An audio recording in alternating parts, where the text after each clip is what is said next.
When we took on the Acoustasonic project, we knew that this was so different that we couldn't just put this on the factory floor with everything else.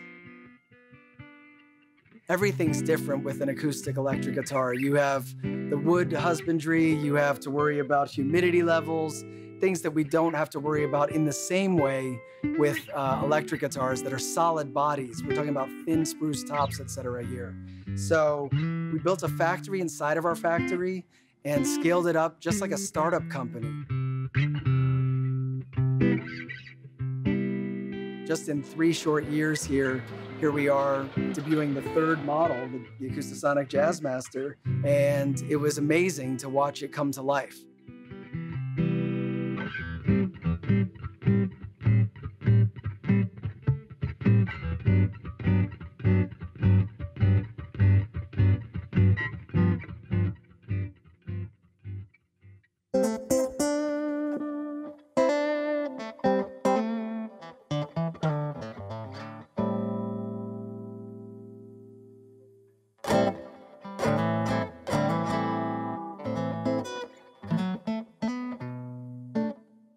So although someone might look at this guitar and see similarities to our electric guitars with its bolt-on neck and the fact that there are electronics inside of it, make no mistake, this is a crafted, hand-built acoustic electric guitar.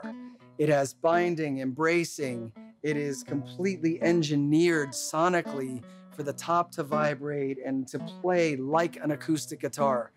These instruments have over 100 hand processes, so it's not simply make a neck, make a body, slam them together. The work that we have to do is very intense. When you start making a guitar, materials matter.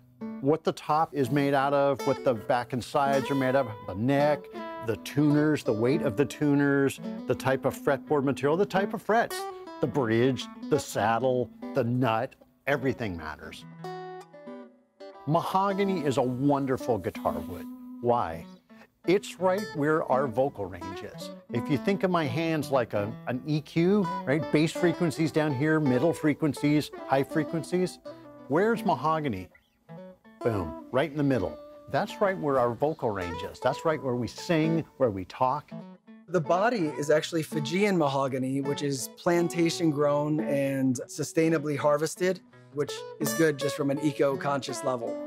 This is a spruce top that is inset into this mahogany body. The thing that's cool about the spruce top is because it's not the normal width of an acoustic guitar, we're able to use some wood that would have potentially gone to waste. We're also using natural ebony on the fingerboard. So as many people in the guitar world know, we used to use exclusively just the dark, dark, solid black ebony, but it turns out that only about 10% of ebony is entirely black. And you usually have to fell the tree to figure out if it's usable or not, basically. It was really irresponsible, and we've been working with Bob Taylor and his team and his mill in Cameroon to use this streaked ebony, which allows more of the ebony that is harvested to be used. And really, it's not imperfect, it's unique.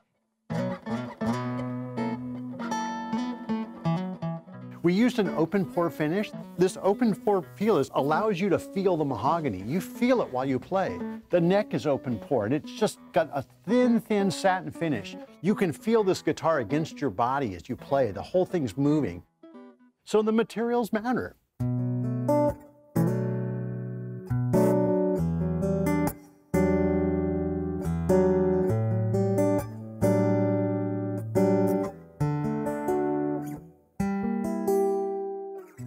For me, what inspires me a lot is the sonics of the instrument.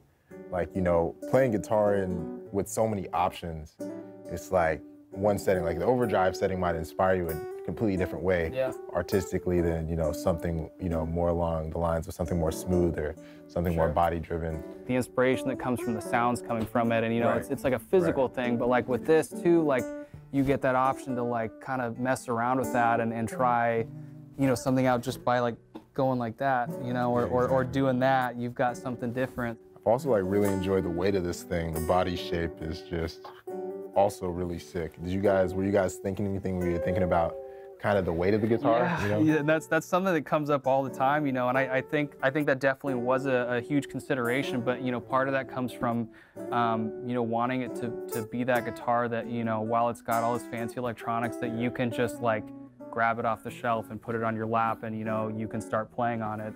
And so that was just kind of a nice part of it, is that, you know, you get this resonant guitar. It's also lightweight, so for like people are gigging or sitting around, is like you don't have to worry about that. And, you know, part of it too is even just taking off certain things to make it ergonomical, like you've got the cutout here and the belly cut here, is that that all takes weight off, but it also just kind of adds to the overall comfort. So it's definitely meant to be a played guitar.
I really hope that it becomes an important creative tool in the arsenal of singer-songwriters or performers. It's just a really useful instrument to have. What we want to get for players on Acoustasonic is exactly the same thing I want for myself. I want to be able to pick something up, have it inspire me. Sometimes I want it to solve a problem for me. And I think because everybody who worked on this instrument was a player, when the guitar started to work for us as we developed it, we knew it was going to work for other people as well. I have a rule. You may not call anything we make a skew, because you can't fall in love with a skew. We fall in love with guitars. We make guitars. That's a way just to remind ourselves that this guitar may be a project for us, but for somebody else, it's a ticket out of their crummy town. It's their counselor. It's their ear when they need somebody to be close to them. Others, it's their share the joy. You could be shy and timid and hide behind it and go become a rock star. It's a guitar. It's all those things that are now your dreams. It was our dream, now it's yours. And I can't wait to see where it goes next.